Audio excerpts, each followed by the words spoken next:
جب بھی clinical psychologist کا نام سنتے ہیں فوراً ذہن میں کیا آتا ہے؟ اکثر ایک صوفہ، ایک نوٹ پیڈ اور گہرے ذاتی قسم کے سوالات، ہے نا؟ لیکن کیا یہ تصویر مکمل ہے؟ چلیے آج ہم اس عام خیال سے آگے بڑھ کر دیکھتے ہیں کہ اس پیشے کی حقیقی دنیا کتنی وسیع اور دلچسپ ہے۔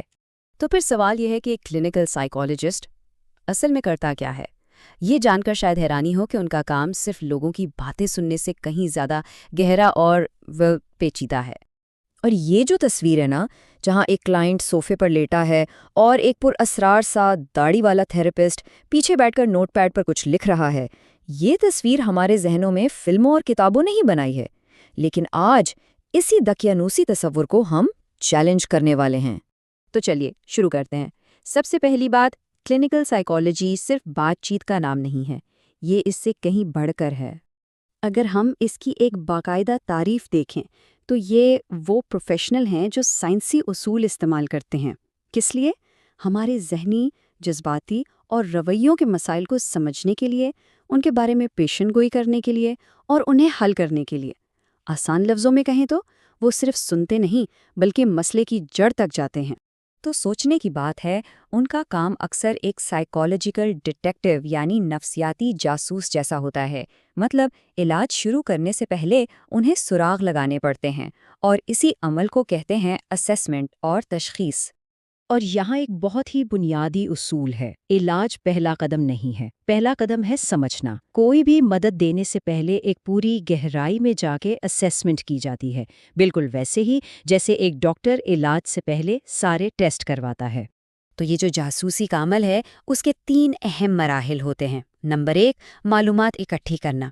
اس میں ٹیسٹ، انٹرویوز، مشاہدہ سب کچھ شامل ہے۔ پھر دوسرا مرحلہ، مسئلے کو پہچاننا۔ جو بھی معلومات ملی ہیں اس کی بنیاد پر اصل مسئلہ کیا ہے یہ دیکھا جاتا ہے۔ اور آخر میں تیسرا مرحلہ، ایک باقاعدہ تشخیص بنانا تاکہ علاج کا صحیح راستہ چنا جا سکے۔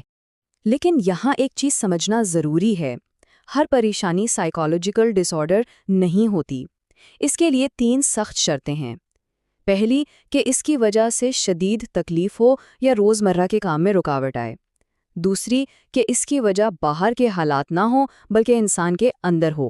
اور تیسری، کہ یہ غربت یا ناانصافی جیسے مسائل پر ایک قدرتی رد عمل نہ ہو۔ اچھا، تو جب تشخیص ہو گئی اس کے بعد کیا؟ اس کے بعد آتا ہے مداخلت یا علاج کا مرحلہ۔ یہ وہ حصہ ہے جسے عام طور پر تھیراپی کہا جاتا ہے۔ اور تھیراپی کا مطلب کوئی ایک چیز نہیں ہے، اس کی بہت سی اقسام ہیں، جیسے کہ سائیکو ڈائنامک ہے جو ماضی کے تجربات پر توجہ دیتی ہے، پھر کوگنیٹو تھیراپی ہے جو سوچ کے انداز کو بدلنے پر کام کرتی ہے، اور اکثر سائیکالوجسٹ ان الگ الگ طریقوں کو ملا کر استعمال کرتے ہیں تاکہ بہتر نتائج مل سکیں۔ اچھا، ایک اور عام غلط فہمی دور کرتے ہیں، تھیراپی ہمیشہ 1 on 1 نہیں ہوتی۔ انفرادی سیشنز کے علاوہ سائیکالوجسٹ جوڑوں کے ساتھ، خاندانوں کے ساتھ اور یہاں تک کہ گروپس کے ساتھ بھی کام کرتے ہیں۔ کیوں؟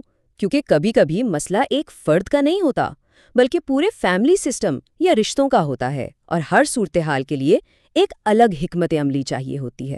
لیکن کہانی یہاں ختم نہیں ہوتی۔ ایک کلینکل سائیکالوجسٹ کا کام صرف تھیراپی روم تک محدود نہیں ہے۔ چلیے اب ان کے کچھ ایسے کرداروں پر نظر ڈالتے ہیں جو پردے کے پیچھے رہ کر اس پوری فیلڈ کو آگے بڑھاتے ہیں۔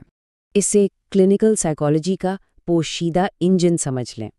تحقیق، تدریس، نگرانی، مشاورت، یہ وہ تمام چیزیں ہیں جو اس شعبے کو چلاتی ہیں۔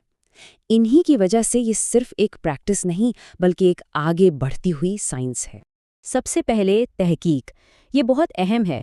کلینکل سائیکالوجسٹ صرف پرانی معلومات استعمال نہیں کرتے، وہ سائنٹسٹ پریکٹیشنر ماڈل پر کام کرتے ہیں، یعنی وہ نیا علم پیدا بھی کرتے ہیں، اور یہی چیز انہیں دوسرے ذہنی صحت کے ماہرین سے الگ کرتی ہے۔ پھر آتی ہے تدریس اور نگرانی۔ وہ اپنا علم اپنے تک نہیں رکھتے، یونیورسٹی کی کلاسوں میں پڑھا کر اور نئے ٹرینیوں کی نگرانی کر کے وہ اس شعبے کا مستقبل تیار کرتے ہیں۔ اس کے علاوہ مشاورت، وہ دوسرے پروفیشنلز کے لیے بھی مشیر کا کام کرتے ہیں، مثال کے طور پر ڈاکٹروں کے لیے، کاروباری اداروں کے لیے، اسکولوں کے لیے، تاکہ وہ لوگ اپنے کام میں اور بہتر ہو سکیں۔ تو اتنا سب کچھ کرنے کے لیے کوئی اہل کیسے بنتا ہے؟ اس کا راستہ بہت لمبا اور کہہ سکتے ہیں مشکل ہے۔ ذرا اس سفر پر نظر ڈالیے۔ بیچلر ڈگری کے بعد 5 سال سے بھی زیادہ کی گریجویٹ اسکول کی تعلیم، پھر 1 سال کی کلینکل انٹرنشپ، اس کے بعد بھی اکثر 1 سے 2 سال کی پوسٹ ڈاکٹرل فیلوشپ، اور پھر جا کر ایک سخت لائسنس کا امتحان۔ یہ سالوں کی محنت ہے جو اس پیشے کے لیے ضروری مہارت کو یقینی بناتی ہے۔ اور گریجویٹ اسکول میں 2 اہم آپشنز ہوتے ہیں۔ ایک ہے پی ایچ ڈی یعنی ڈاکٹر آف فلسفی، جس میں تحقیق پر زیادہ زور ہوتا ہے۔ دوسرا ہے سائی ڈی یعنی ڈاکٹر آف سائیکالوجی، جس کا مرکز کلینکل پریکٹس پر زیادہ ہوتا ہے۔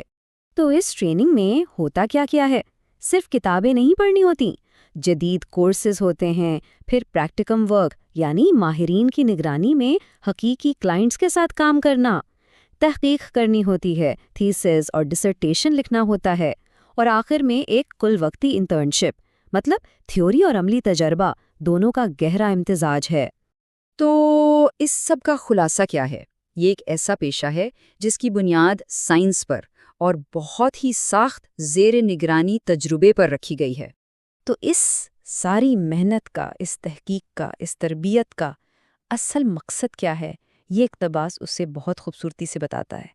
مقصد لوگوں کو بااختیار بنانا ہے، انہیں اس قابل بنانا ہے کہ وہ اپنی زندگی کے لیے بہتر فیصلے لے سکیں اور اپنی زندگی پر ایک صحت مند کنٹرول حاصل کر سکیں۔ یہ صرف مدد نہیں، یہ طاقت دینا ہے۔ تو آخر میں ایک سوال، ایک ایسا کردار جو اتنا پیچیدہ ہے اور راستہ اتنا لمبا، آخر کیا چیز اس سب کو قابل قبول بناتی ہے؟ شاید اس کا جواب اس بنیادی انسانی خواہش میں ہے کہ ہم ایک دوسرے کو سمجھیں اور مشکل وقت میں ایک دوسرے کا سہارا بنیں۔ اس پہ سوچنا ضرور بنتا ہے۔